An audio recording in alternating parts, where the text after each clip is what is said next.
कुछ साल पहले मैं और मेरी फैमिली मदिरा आइलैंड पे गए थे, जो कि एक बर्थ प्लेस है मेरे पेरेंट्स की। हर साल इधर आना जाना हमारे लिए नॉर्मल था, क्योंकि मेरे ग्रैंड पेरेंट्स यहाँ पे रहते थे।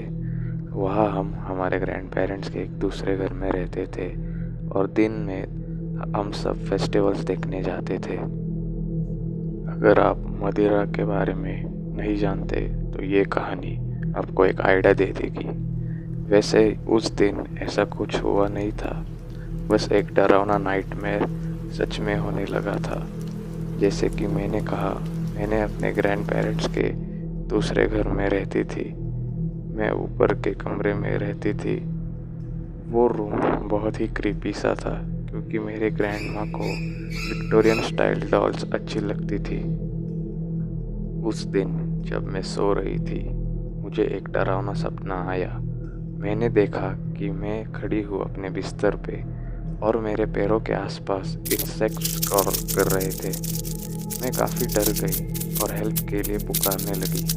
तभी मेरा रूम का दरवाज़ा अचानक खुल जाता है और मैंने देखा कि मेरा छोटा भाई और उसके साथ एक लेडी खड़ी है। पर मेरा भाई जैसे ही आगे जाता है, उस लेडी ने उसे मार दिया। मैं ज़ोर ज़ोर से रोने लगी और फिर वो लेडी कहती है कि तुम्हारे पेरेंट्स यहाँ पे नहीं है। फिर मैं उठ गई। मैं बहुत डर चुकी थी। फिर मैंने नेक्स्ट रूम में जाते हुए देखा तो वहाँ मेरा भाई मुझे नहीं दिखाई दिया। मेरी एंजाइटी लेवल बढ़ने लगी। मैं भागते हुए नीचे आ गई और देखा कि मेरे पेरेंट्स भी यहाँ पे नहीं है। मैं और पैनिक होने लगी, क्योंकि जो उस लेडी ने कहा था वो सच निकला। मैं रोने लगी। फिर मैंने अपने बड़े भाई की आवाज़ सुनी पीछे से। मैंने उसे सब कुछ बता दिया और वो मेरी रूम में रहने लगा। पहले उसने मुझे अपना भाई दिखाया जो कि सो रहा था। फिर अगली सुबह मेरे भाई ने सब कुछ मेरे पेरेंट्स को बता दिया। फिर मेरी माँ ने पूछा मुझे क्या हुआ।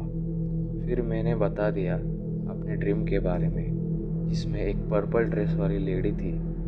मेरी माँ काफ़ी हद तक सीरियस हो गई और वो चिंता करने लगी, मुझे नहीं पता क्यों। 2 साल बाद मैं अपने पेरेंट्स के साथ फिर आई थी वहाँ, जहाँ मैं अपने भाई के साथ उस घर का टॉप फ्लोर सॉर्ट आउट कर रही थी। मैंने देखा कि एक फ़ोटो फट चुकी है और उसका दूसरा हिस्सा गायब है। फिर मैं उस आधे हिस्से को ढूंढने लगी।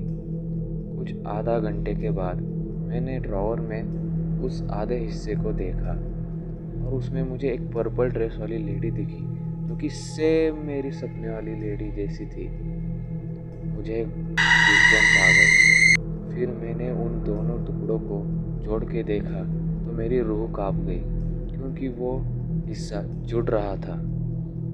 फिर मैंने अपनी माँ से पूछा कि कौन है वो लेडी। मुझे पता चला कि वो एक विच थी, और हैरानी वाली बात तो ये कि वो मेरे अंकल की वाइफ थी। मैंने उस लेडी को कभी नहीं देखा था। मुझे पता नहीं मैं इस ड्रीम को कभी भूल पाऊंगी या नहीं, स्पेशली इस लेडी को जो मेरे ड्रीम में आई थी, और वो मेरी आंटी इन लॉ थी।